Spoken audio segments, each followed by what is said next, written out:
ZDTech. 3 minutes pour tout comprendre. Bonjour à tous et bienvenue dans le ZDTech, le podcast quotidien de la rédaction de ZDNet. Je m'appelle Louis Adam et aujourd'hui, je vais vous expliquer pourquoi l'épidémie du rançongiciel WannaCry a fait date dans l'histoire de la sécurité informatique.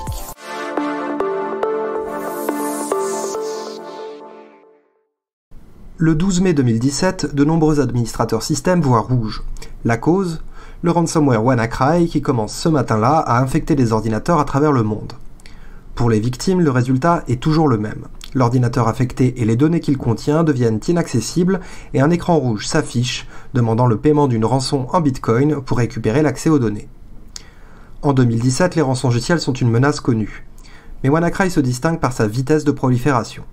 En l'espace d'une journée, on estime que le logiciel aurait infecté un peu plus de 200 000 machines dans plus de 150 pays.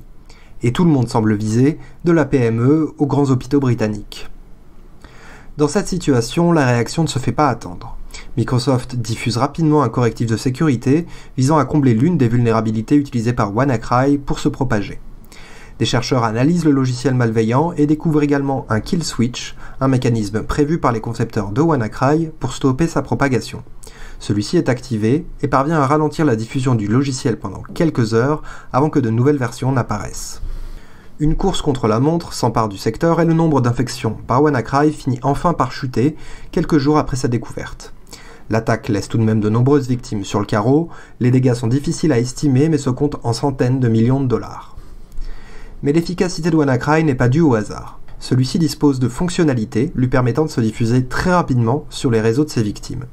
Une vitesse de propagation rendue possible par l'utilisation de deux outils connus sous les noms d'Eternal Blue et de Double Pulsar.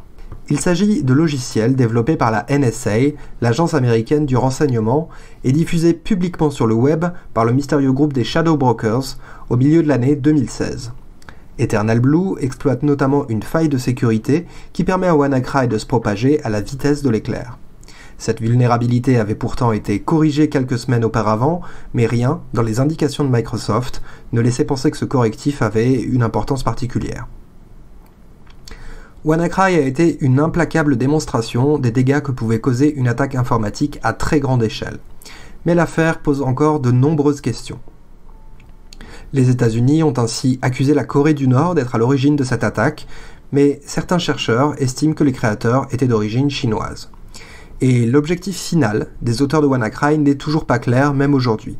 Le montant des rançons récoltées par les attaquants reste faible, de l'ordre de 100 000 $ selon certains experts, soit un chiffre dérisoire en regard des dégâts causés. Et voilà, normalement on a fait le tour du sujet. Pour en savoir plus, rendez-vous sur zdnet.fr et retrouvez tous les jours un épisode du ZDTech sur vos plateformes de podcast préférées. ZDTech. 3 minutes pour tout comprendre.